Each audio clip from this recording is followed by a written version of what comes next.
सोचो अगर पोल्यूशन को पैसों की तरह मेजर किया जा सके, जहां जो ज्यादा पोल्यूट करे उसे पैसे देने पड़े और जो हवा को क्लीन रखे उसे कमाई हो। थोड़ा अजीब लगता है ना? लेकिन यही कॉन्सेप्ट है कार्बन मार्केट्स का। और इंडिया में इस सिस्टम को स्मूथली चलाने के लिए गवर्नमेंट ने एक नया बॉडी बनाया है जिसका नाम है नेशनल डेजिग्नेटेड अथॉरिटी या एनडीए। अब सवाल यह है कि यह अथॉरिटी है क्या, क्यों इंपॉर्टेंट है और इसका कनेक्शन ग्लोबल क्लाइमेट चेंज के फाइट से कैसे है। इसको समझने के लिए पहले पेरिस अग्रीमेंट देखते हैं। 2015 में दुनिया के लगभग सारे देश एक साथ आए और पेरिस में क्लाइमेट डील साइन किया। ये एक ग्लोबल प्रॉमिस था क्लाइमेट चेंज से लड़ने का।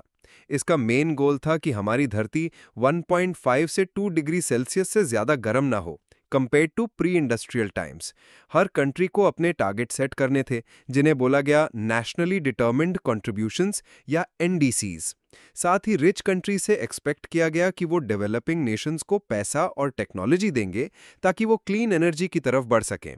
ये अग्रीमेंट ने पुराने क्योटो प्रोटोकॉल को रिप्लेस किया और अभी यही ग्लोबल क्लाइमेट एक्शन का मेन रूल बुक है। इस अग्रीमेंट का एक इंपॉर्टेंट सेक्शन है आर्टिकल 6।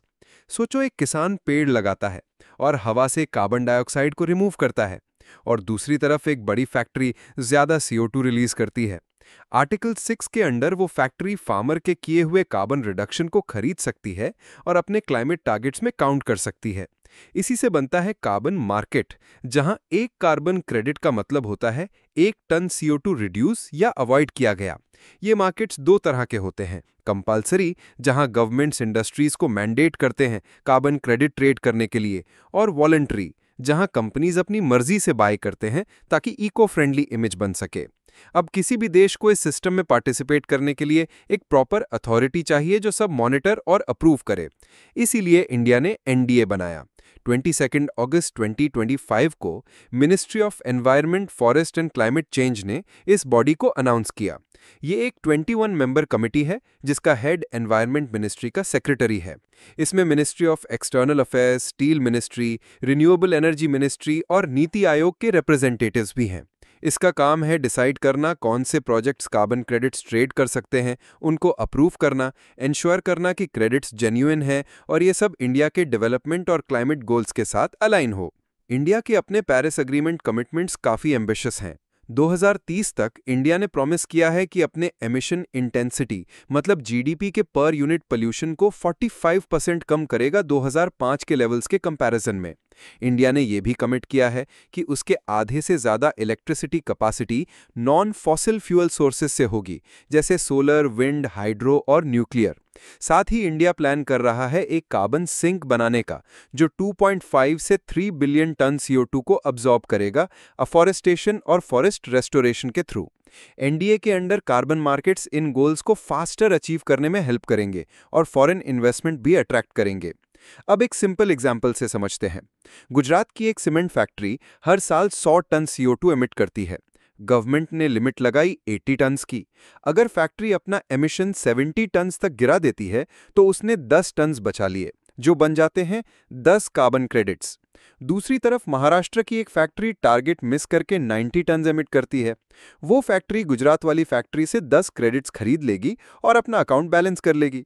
इस तरीके से ओवरऑल पोल्यूशन कंट्रोल में रहता है और कंपनीज को फाइनेंशियल इंसेंटिव मिलता है एमिशन कम करने का। इंडिया ने अपना खुद का ट्रेडिंग सिस्टम भी लॉन्च किया है जिसका नाम है कार्बन क्रेडिट ट्रेडिंग स्कीम या CCTS 2024 में। यूरोप के सिस्टम से अलग, जहां एक एब्सोल्यूट कैप लगता है, इंडिया ने एक रेट बेस्ड सिस्टम अडॉप्ट किया है। मतलब कंपनीज को बोला जाता है अपनी एफिशिएंसी इंप्रूव करो इंस्टेड ऑफ एक फिक्स्ड कैप फॉलो करने के।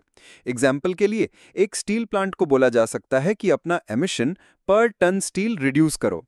अगर वो बेंचमार्क से बेटर करता है तो उसे क्रेडिट्स मिलते हैं, और अगर फेल करता है तो उसे क्रेडिट्स खरीदने पड़ते हैं। लेकिन सब कंट्रीज पेरिस एग्रीमेंट को एक जैसा नहीं देखते। डेवलप्ड नेशंस फ्लेक्सिबिलिटी चाहते हैं, लेकिन अक्सर वो प्रॉपर फाइनेंस देने को तैयार नहीं होते और अपने हिस्टोरिकल एमिशंस की रिस्पॉन्सिबिलिटी भी नहीं लेना चाहते।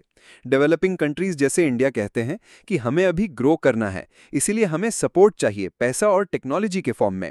और लीस्ट डेवलप्ड कंट्रीज जो ज्यादा वल्नरेबल हैं फ्लड से, ड्राउट्स और सी लेवल राइज से, डिमांड करते हैं अर्जेंट हेल्प, क्योंकि उनके पास रिसोर्सेज सबसे कम है। एनडीए और कार्बन मार्केट्स के होने के बाद भी चैलेंजेस हैं। सबसे बड़ा सवाल यह है कि क्रेडिट्स जेन्युइन होंगे या सिर्फ ग्रीन वॉशिंग का एक तरीका बनेंगे। दूसरा इशू यह है कि क्या रिच कंट्रीज वाकई इन क्रेडिट्स के लिए पे करेंगे जैसे प्रॉमिस किया गया था। और इंडिया के लिए सबसे बड़ी चैलेंज होगी अपना इकोनॉमिक ग्रोथ कंटिन्यू करना, जॉब्स और एनर्जी क्रिएट करना और साथ ही एमिशंस को कंट्रोल में रखना। एनडीए बनाकर इंडिया ने ग्लोबल कार्बन मार्केट में एक बड़ा कदम उठाया है। इंडस्ट्रीज के लिए ये नई अपॉर्चुनिटीज और ऑब्लिगेशंस लेकर आता है। फार्मर्स और कम्युनिटीज जो पेड़ लगाने या रिन्यूएबल एनर्जी प्रोजेक्ट्स में इन्वॉल्व हैं, उनके लिए ये नई इनकम ला सकता है। और आम सिटीजन्स के लिए इसका मतलब है क्लीनर एयर और क्लाइमेट चेंज के खिलाफ एक स्ट्रांग फाइट।